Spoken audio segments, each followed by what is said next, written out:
The Valorian Empire had ruled the stars for 3,000 years, and their ships were beautiful things that moved through space like silver dreams, and their weapons could turn entire moons to dust, and their soldiers had conquered more worlds than anyone could count, and they believed themselves to be the most advanced civilization in the galaxy, and perhaps they were right until they found Earth. Commander Valen Cross stood on the bridge of his flagship and watched the small blue planet spin below, and he felt something like pity, because this world and its people had no idea what was coming, and his sensors told him everything he needed to know about the humans and their primitive technology and their chemical rockets and their simple computers and their weapons that still used explosives and metal projectiles, and he shook his head, because this would be easy. The Valorian ships appeared over every major city on Earth without warning, and they hung in the sky like impossible stars, and people stopped in the streets to stare up at them, and some screamed, and some prayed, and some ran, but most just stood and looked because humanity had dreamed of this moment for so long, and now it was here, and it was terrifying and beautiful and wrong all at once. Captain Jake Morris was 50 years old, and he had gray hair at his temples and tired eyes that had seen too many wars, and he stood in the command center buried deep under the mountains of Colorado, and he watched the alien ships on his screens, and he did not look surprised because he had been preparing for this day for 30 years, and he knew exactly what would come next, and he was right. The message came in every language that humans spoke, and it was polite and calm, and it said that Earth was now part of the Valorian Empire,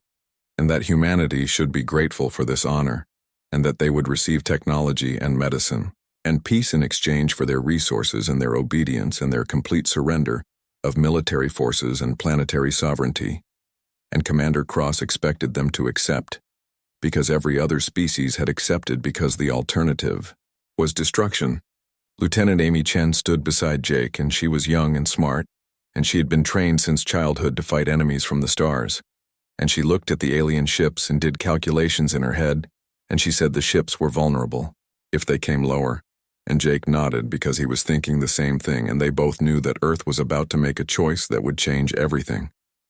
President Kate Harper was the leader of the United Earth government, and she had been elected because she was strong, and because she refused to back down from anyone, and she read the alien demands, and she laughed, and it was not a happy sound, and she called together all the military leaders and all the scientists and all the diplomats, and she asked them one question, which was whether Earth could fight, and the room was silent for a long moment. General Pete Collins spoke first, and he was the head of all Earth's military forces, and he was honest. And he said that Earth would probably lose a straight fight, but that humanity had never won by fighting straight, and he said that humans were very good at fighting dirty,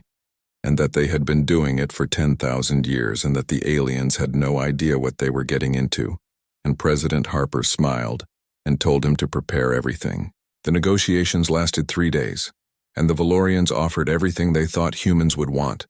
and they showed holographic displays of peaceful worlds living under their rule,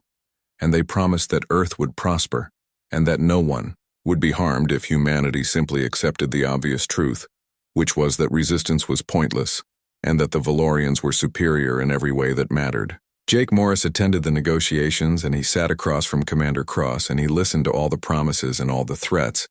and when it was his turn to speak, he said just one thing, which was that the Valorians did not understand humans at all. And Commander Cross asked what he meant, and Jake smiled and said that humans had crawled out of caves and crossed oceans and split atoms and reached for the stars, and they had done it all while fighting each other, and fighting their world, and fighting everything that tried to stop them, and that they were very good at fighting. Commander Cross said that the Valorians had technology that was thousands of years ahead of Earth, and that their weapons could destroy cities from orbit, and that their shields could stop anything humans could throw at them, and that this was simple mathematics, and that Earth should accept reality. And Jake nodded and said that humans had never been very good at accepting reality, and that the Valorians should come down and try to take what they wanted, and that Earth would be waiting. President Harper gave the final answer to the Valorian Empire, and she stood before the cameras that broadcast to the whole world and to the alien ships above, and she said one word, which was no, and the word echoed across the planet. And people cheered, and some cried because they knew what was coming, and they knew that many would die, but they also knew that they would rather die free than live as slaves, and this was the human way, and it had always been the human way. The Valorians withdrew to their ships, and Commander Cross could not believe what had happened, because no primitive species had ever refused them. And he looked at Earth spinning below, and he saw the lights of cities, and the movement of ships, and the busy activity of 7 billion humans, and he felt something like doubt for the first time in his career. And he ordered his tactical officers to scan the planet more carefully, and to find all the military installations, and to prepare for a quick assault that would break human resistance in days. The tactical officers worked through the night, and they found missile bases and airfields and naval ports and army divisions and all the obvious things that a military would have, and they calculated firing solutions and deployment patterns and casualty estimates, and they reported to Commander Cross that Earth would fall within a week, and he nodded and felt relief, because the doubt had been foolish, and humans were just another primitive species that needed to learn their place. What the Valorians did not see were the hidden bases buried under mountains and oceans and ice, and they did not see the network of tunnels that connected every military installation, and they did not see the backup systems and the redundant command centers and the thousands of soldiers who had trained their entire lives for this exact moment. And they did not understand that Earth had been preparing for alien invasion since the first human looked up at the stars and wondered what was out there and whether it would be friendly. Jake Morris stood in the command center and watched the alien ships position themselves for attack, and beside him Amy Chen coordinated with defense forces around the world, and they had rehearsed this 1,000 times, and everyone knew their role. And Jake felt calm because the waiting was over, and now came the part that humans were best at, which was fighting. And he gave the order to activate all hidden defenses, and to prepare for contact, and to show the Valorians what humanity really was. The attack began at sunrise over the Pacific Ocean, and 3 Valorian cruisers came down through the clouds like falling stars,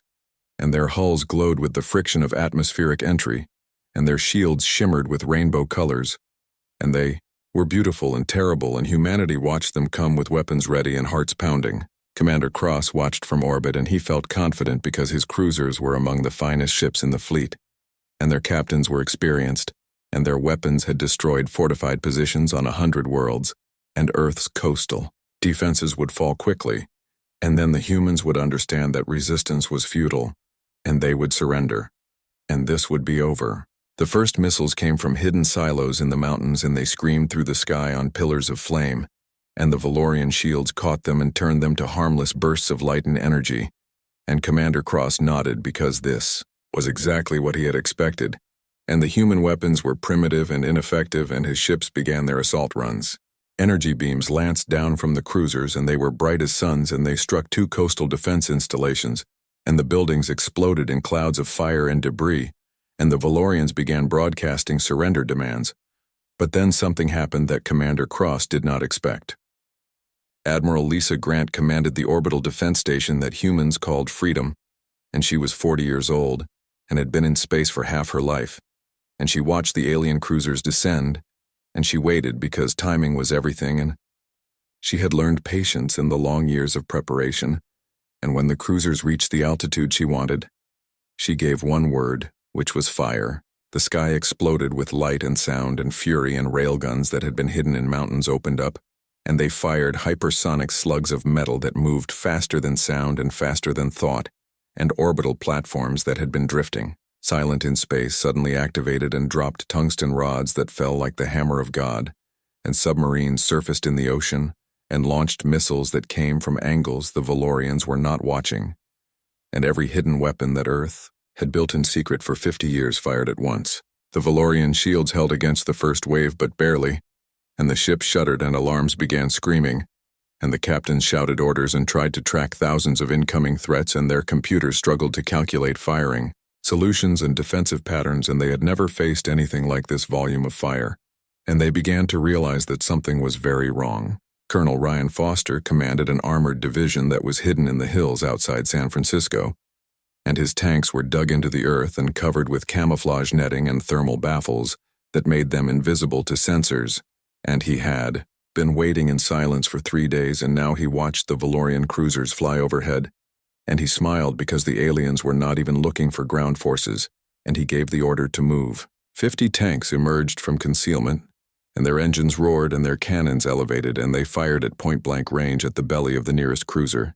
and the shells were simple chemical explosives wrapped around metal penetrators, but they hit the same spot on the shield over and over, and the mathematics of force and repetition began to work, and cracks appeared in the shield, and then it failed. The cruiser lurched as conventional artillery found its hull and tore through the elegant alien metal,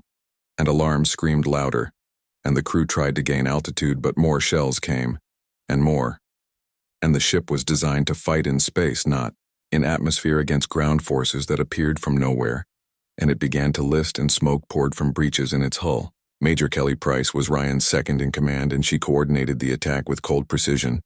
and she called in airstrikes and directed fire and repositioned units, and she had studied warfare since she was a child, and she knew every trick that humans had learned in 10,000 years of killing each other, and she used them all. The second Valorian cruiser tried to turn and fire on the tanks, but human fighter jets came screaming in from the west, and they were old and slow compared to Valorian technology, but there were dozens of them, and they fired missiles, and then more missiles, and the cruiser's defensive system shot down most of them, but not all,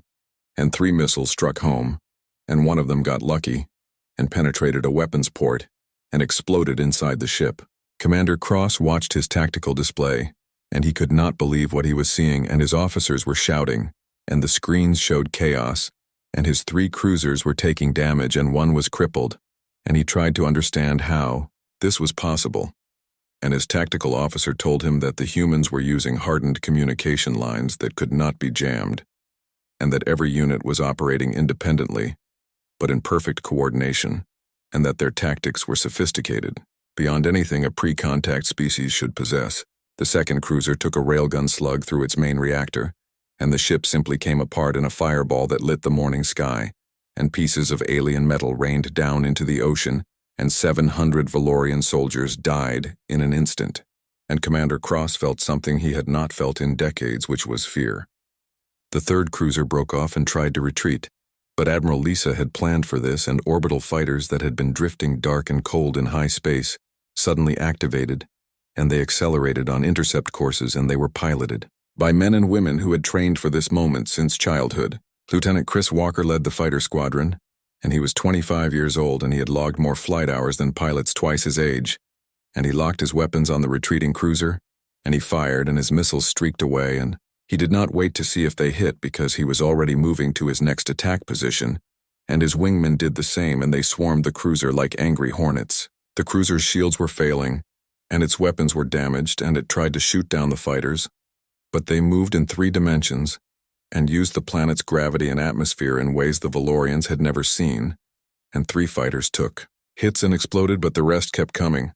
and when their missiles were gone they fired cannons, and when their cannons were empty, some of them simply rammed the cruiser's engines. The pilots ejected at the last second, and their ship struck home, and the cruiser's main drive exploded, and the ship began to fall, and it tumbled through the atmosphere and broke apart, and crashed into the Pacific Ocean, and sent up a plume of water a mile high. Commander Cross sat in his command chair and stared at his screens, and all 3 cruisers were gone, and hundreds of his people were dead, and he had lost more ships in 1 hour than he had lost in his entire career, and he did not understand how this had happened, and his hands shook as he gave the order to withdraw all forces to high orbit. The tactical officer asked if they should prepare for another assault,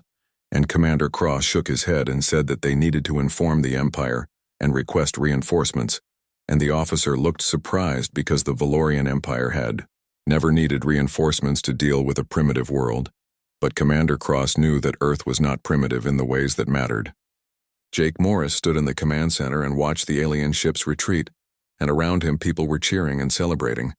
but he did not smile because he knew this was just the beginning, and he knew the Valorians would come back with more ships and more weapons, and he knew that Earth had won a battle but not the war. President Harper appeared on the screens, and she congratulated the defenders, and she spoke to the whole world,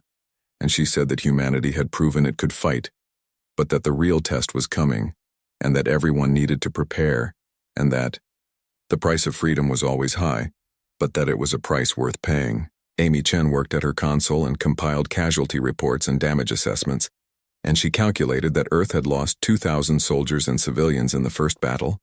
and that number would have been much higher if not for the evacuation plans and the shelters and the preparations, and she thought about all the people who had died, and she felt sad and angry and determined all at once. Colonel Ryan Foster stood with his tank crews, and they were exhausted and covered in dust and smoke, and some were wounded, but they were alive, and they had destroyed a Valorian cruiser, and he told them they had done well,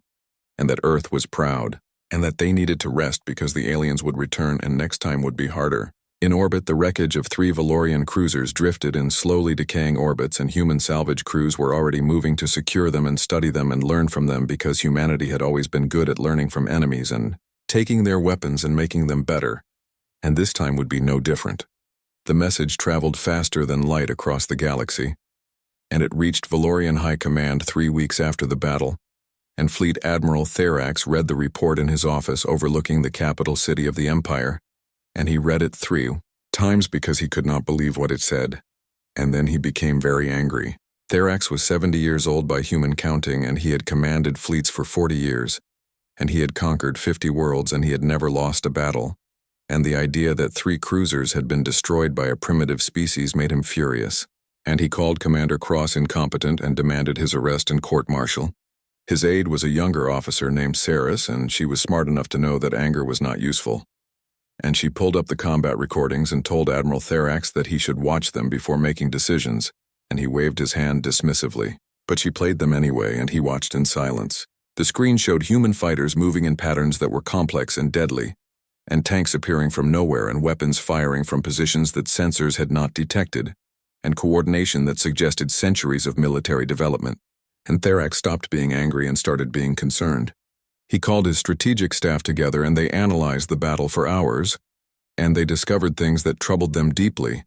and the xenobiologists reported that humans had evolved on what they called a death world, where everything tried to kill them, and where they had learned to hunt in packs and use tools and think strategically just to survive. The military historians found records of human warfare going back thousands of years, and they saw endless conflicts and battles and wars, and they saw tactics and strategies that were refined over millennia, and they saw that the average human military officer had studied more historical battles than most Valorian admirals had fought, and this was disturbing. Therax made his decision, and he ordered the assembly of the 9th Fleet, which was the largest concentration of military power the Empire had used in a century, and he called for 12 dreadnoughts and 40 cruisers and hundreds of support vessels. And he planned to demonstrate to Earth and to the entire galaxy what happened when primitives defied the natural order. The fleet took 6 weeks to assemble, and they gathered at the edge of Valorian space,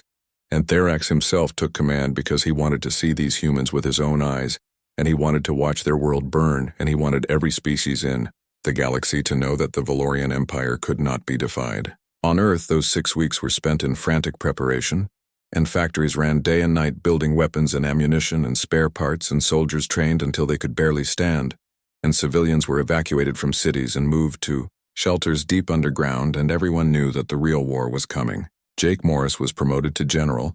and given command of strategic operations, and he worked 20 hours a day planning defenses and studying Valorian tactics and trying to find weaknesses, and he knew that Earth could not win a straight fight against the fleet that was coming, but he also knew that humans never fought straight when they could fight crooked. He called together the best military minds on Earth, and they sat in a conference room buried under a mountain, and they looked at projections and simulations, and every scenario showed Earth losing if they tried to fight the Valorian way, and so they decided not to fight the Valorian way. Colonel Nina Rodriguez was an expert in asymmetric warfare, and she had written books on fighting superior forces, and she proposed a strategy that was audacious and dangerous and required sacrifices that made everyone in the room uncomfortable. But Jake listened, and when she was done, he nodded and said they would do it. The Valorian 9th Fleet emerged from faster-than-light travel at the edge of Earth's solar system, and their ships filled the darkness with light and metal, and Admiral Therax broadcast a message to Earth that was simple and clear, and it said, "Surrender now or be destroyed, and there would be no negotiation and no mercy." President Harper received the message in the command center, and she looked tired because she had not slept well in weeks, and she looked at her military chiefs, and they all nodded, and she transmitted her response, which was that Earth would never surrender and that the Valorians should come and try to take what they wanted. Admiral Therax was not surprised by the response, and he ordered the fleet to advance in battle formation, and they moved slowly and carefully through the solar system, and they expected Earth's defenses to meet them at every turn, but instead, they found nothing. The orbital stations were empty and evacuated, and the defense platforms were silent and cold, and there were no human ships in defensive positions, and the Valorian sensors found only civilian traffic and unarmed vessels, and this made Therax suspicious because humans had proven they were not fools. The fleet reached high orbit above Earth and still there was no resistance, and Therax ordered his ships to target military installations on the surface, and his weapons began firing and precision strikes destroyed empty bases and evacuated factories, and abandoned positions, and still the humans did not respond. The Valorian tactical officers reported that something was wrong, and that this felt like a trap, and Therax agreed. But he could not see what the trap could be, and his fleet was the most powerful force assembled in decades, and what could humans possibly do against it? The answer came from the asteroid belt, and it came without warning, and it was terrible. Hundreds of small vessels suddenly activated among the rocks, and they were little more than engines strapped to asteroids, and they had been hiding in the belt for weeks waiting for this moment, and now they ignited and began accelerating toward the Valorian fleet. Each asteroid had been carefully selected for size and composition and trajectory, and human engineers had calculated everything perfectly, and the rocks began to fall toward the fleet like an avalanche in space. Admiral Therax saw them coming, and he understood immediately what was happening, and he screamed orders for evasive maneuvers. But capital ships do not turn quickly, and the asteroids were moving at speeds that made them impossible to stop. And the first impacts came seconds later. A dreadnought took an asteroid the size of a building directly amidships, and the kinetic energy was enormous, and shields that were designed to stop energy weapons could not stop simple mass and velocity. And the ship's hull crumpled and tore, and atmosphere vented into space, and internal bulkheads collapsed, and hundreds died in an instant. More asteroids struck and more ships took damage, and the perfect Valorian formation dissolved into chaos as vessels tried to dodge and maneuver and avoid the bombardment. And in the confusion, small human attack craft that had been hidden among the asteroids activated and joined the attack. Captain Sophie Davis piloted one of the attack craft, and she was 30 years old, and she had volunteered for this mission, knowing it was one way, and she did not care because she had a daughter on Earth, and she would do anything to keep her safe. And she armed her nuclear weapons and dove toward the Valorian fleet. Her squadron followed, and they were all volunteers, and they all knew they would not return. And they flew their craft into the heart of the enemy formation, and they did not try to survive. They tried to kill as many aliens as possible before they died. Sophie locked onto a cruiser, and she fired her missiles, and then she turned her craft toward another ship, and she accelerated. And she thought about her daughter, and she hoped the girl would understand why she had done this. And then her ship struck the Valorian vessel and exploded and took the alien ship with her. 20 more pilots did the same thing, and they traded their lives for enemy ships, and the mathematics of war said this was a bad trade, because humans were losing trained pilots. But the mathematics of war did not account for morale and fear and the psychological impact of watching small craft suicide into capital ships. Admiral Therax watched his fleet take damage and die, and he saw human pilots sacrifice themselves without hesitation, and he realized that he was fighting an enemy that did not calculate cost the same way the Valorians did, and that humans would pay any price for victory, and this made them more dangerous than any weapon. The asteroid bombardment lasted 20 minutes, and when it was over, the Valorian fleet had lost 8 capital ships and dozens of support vessels, and many more ships were damaged, and the formation was broken and scattered, and Admiral Therax knew he had made a mistake by advancing so confidently. He began to regroup his forces and pull back to a defensive position, and he planned to bombard Earth from long range where the humans could not reach him. But then the sensors detected something new, and it was worse than the asteroids. A massive energy spike appeared on the surface of Earth in the region the humans called Antarctica, and the readings were off the scale, and Valorian physicists analyzed the data, and they reported that it was impossible because no primitive species should have that kind of power generation. Admiral Therax ordered his ships to target the energy source and destroy it, but before his weapons could fire, something left the surface of Earth and moved at the speed of light, and it was invisible and unstoppable, and it hit his flagship. The dreadnought came apart like paper and metal that was harder than diamond simply dissolved, and power systems failed as their components aged centuries and seconds, and Admiral Therax had just enough time to realize that humans were not. Deep beneath the ice of Antarctica, there was a laboratory that did not exist on any official records, and it was buried 3 miles down in tunnels that had been carved over 20 years. And inside that laboratory, Dr. Henry Clark worked with equipment that would have seemed like magic to anyone who saw it. Henry was 50 years old, and he had gray hair and tired eyes, and he had dedicated his life to building the weapon that had just saved Earth, and he stood at the controls of what he called the relativity cannon, and his hands shook as he prepared to fire again. Colonel Nina Rodriguez stood beside him, and she was the military liaison to the project, and she had been arguing with Henry for 10 minutes about whether the reactor could handle another shot, and Henry insisted it could, and Nina said that the numbers disagreed and they were both right. The weapon worked by creating a bubble of warped space-time and firing it like a projectile, and anything inside the bubble experienced time at a different rate than the universe around it, and the stress tore matter apart at the molecular level, and it was the most dangerous thing humans had ever built. Henry had started working on the theory when he was 25, and back then everyone said it was impossible, and that the mathematics did not work, and that even if they did work, the power requirements would be astronomical, and he had proven them all wrong. The project had cost billions and required breakthroughs in physics and engineering and material science, and it had almost killed Henry 3 times during testing. But now it worked, and it was killing Valorian ships and saving Earth, and Henry felt proud and terrified in equal measure. He fired again and watched the readings spike, and the reactor groaned and alarms began screaming, and the weapon created another bubble of impossible physics and sent it toward the enemy fleet, and another Valorian dreadnought simply ceased to exist.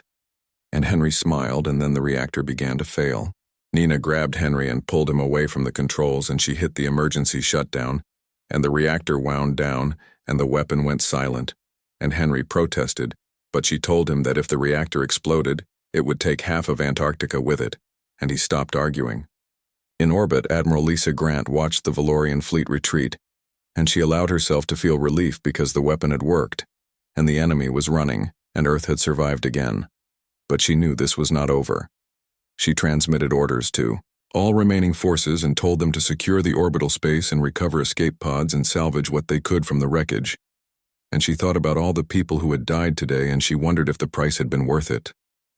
General Pete Collins stood in the command center, and he compiled reports from across the solar system. And the numbers were bad, and Earth had lost thousands of soldiers and dozens of ships, and the orbital defenses were badly damaged, but they had destroyed or driven off the largest fleet the Valorians had sent, and that counted as a victory. President Harper appeared on screens across the planet, and she spoke to humanity, and she told them they had won another battle, and that the enemy was retreating, but that the war was not over, and that everyone needed to stay strong and keep preparing because the Valorians would come again. Jake Morris knew she was right, and he gathered his staff, and they began planning the next phase, and he knew that Earth could not keep fighting defensive battles, and that eventually the enemy would overwhelm them through sheer numbers, and so he proposed something that made everyone in the room go silent. He said that Earth needed to take the war to the Valorians, and that humanity needed to go on the offensive, and that they needed to hit the enemy where they were weak, and make them afraid and force them to negotiate, and everyone thought he was crazy, but he showed them the plans, and they began to understand. The idea was to use the captured Valorian technology and the wreckage from the battles, and to build human ships that could travel faster than light, and to take the fight to Valorian space, and to attack their supply lines and their colonies, and to make them understand that Earth would not stay on the defensive forever. It was ambitious and dangerous, and it would require resources that Earth barely had, but Jake argued that it was necessary, because sitting and waiting for the next attack was not a strategy. It was just slow defeat, and eventually people nodded and agreed to try. Commander Valen Cross survived the battle because he was commanding a patrol ship far from the main fleet when the attack happened, and he watched from a distance as the Ninth Fleet was destroyed, and he felt something break inside him, because everything he believed about Valorian superiority was wrong. He recorded a message for High Command, and he tried to explain what had happened, and he tried to make them understand that humans were not like other species, and that they fought with a desperation and creativity that made them incredibly dangerous, but he knew no one would listen. His escape pod drifted in the outer solar system, and he had enough supplies for a week, and he hoped rescue would come before then, but he was not sure, and he spent his time reviewing the combat recordings and trying to understand how humans had won. He watched human pilots sacrifice themselves without hesitation, and he watched their tactics adapt in real time to Valorian responses, and he watched their weapon that violated physics destroy ships that should have been invincible, and he began to understand that humanity's strength was not their technology, it was their mindset. Humans fought like cornered animals because in a way they were, and their whole history was a story of survival against impossible odds. And they had learned that sometimes the only way to win was to be willing to lose everything, and that made them unpredictable and terrifying. On Earth, the salvage crews worked in orbit recovering technology from the destroyed Valorian ships, and they found power systems and weapons and engines that were centuries ahead of human science, and teams of engineers began studying them, and reverse engineering them, and learning how they worked. Dr. Sarah Kim was the head of the reverse engineering project, and she was brilliant and focused, and she looked at Valorian technology the way a mechanic looks at an engine, and she began to understand the principles behind it, and she started making sketches and calculations. She told her team that human science had been on the right track, but had been limited by materials and power generation, and that with Valorian technology to study, they could leap ahead decades or even centuries and begin building ships and weapons that could compete. The work was exhausting and dangerous because some of the Valorian systems were still active, and some exploded during testing, and 3 engineers died in accidents, but the progress was remarkable, and within weeks they had prototype power systems that worked. Jake Morris visited the engineering facilities and Sarah showed him what they had accomplished, and he saw human ships being built with hybrid technology that combined human weapons with Valorian engines and shields, and he felt hope for the first time in months. President Harper authorized the construction of a fleet and factories that had been building defensive weapons, switched to building offensive ships, and volunteers lined up to join the crews, and humanity prepared to take the war beyond Earth. In the ruins of the Valorian Ninth Fleet, a single transmission was sent back to the Empire, and it was from a junior officer who had survived in an escape pod, and the message was simple, and it said that Earth had won, and that the Ninth Fleet was destroyed, and that humans had weapons that could kill dreadnoughts and that they were more dangerous than anyone had believed. The message reached Valorian High Command and caused panic, because the Ninth Fleet had been the largest force assembled in a century,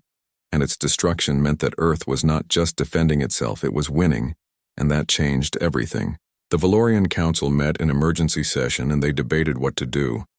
and some wanted to send an even larger fleet and crush Earth once and for all, but others argued that this would bankrupt the Empire and weaken them against other enemies. And still others whispered that maybe humanity should be negotiated with instead of conquered. The debate lasted for days, and while it raged, Earth was building ships and training crews and preparing to strike,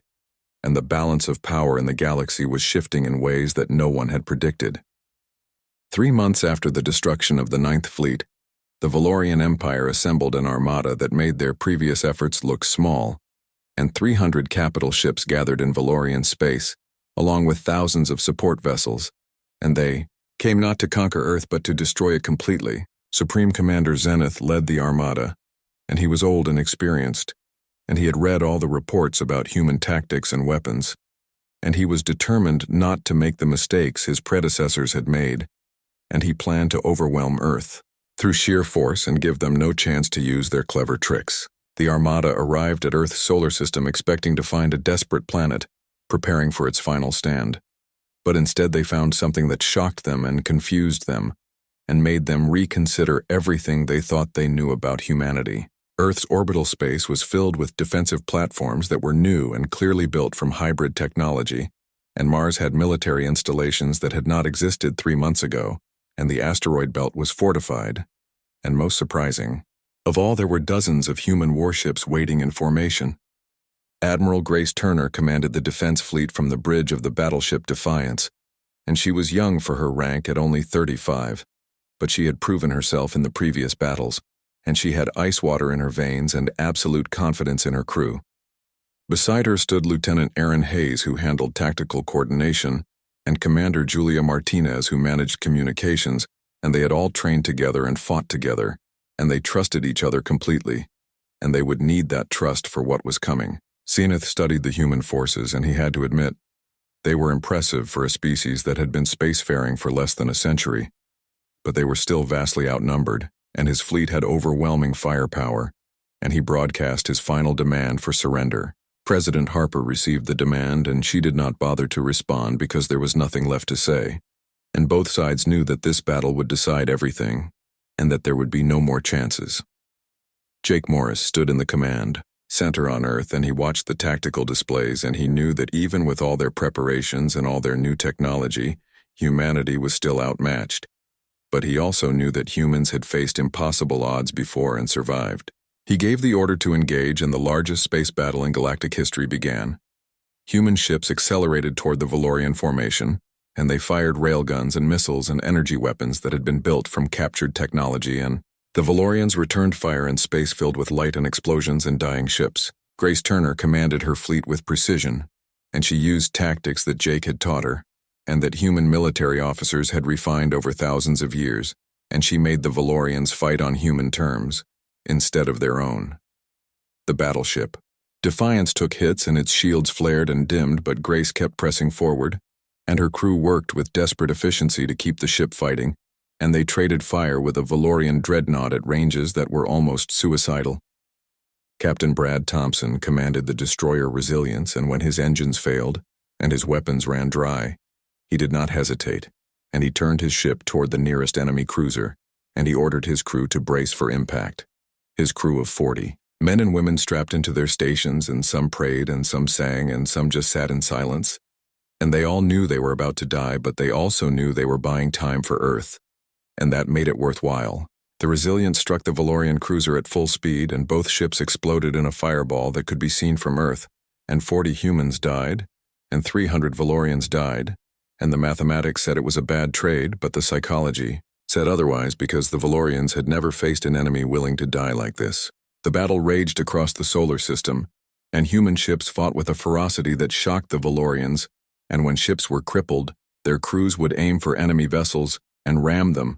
and this tactic was terrifying because it could not be defended against. On Mars, Colonel Nina Rodriguez commanded ground forces that defended the new installations, and Valorian troops tried to land 3 times, and 3 times they were driven back,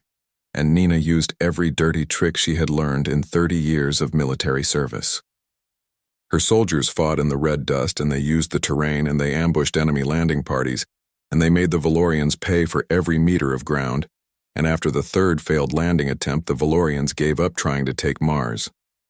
In space, the battle continued for 6 days, and both sides took terrible losses, and Earth's defense fleet was reduced to a fraction of its original size, but the Valorian armada was bleeding too, and Supreme Commander Zenith watched his casualty reports with growing horror. He had lost 100 ships and thousands of soldiers, and the humans were still fighting, and he began to understand what Commander Cross had tried to tell them, which was that humanity did not fight to win battles. They fought to win wars,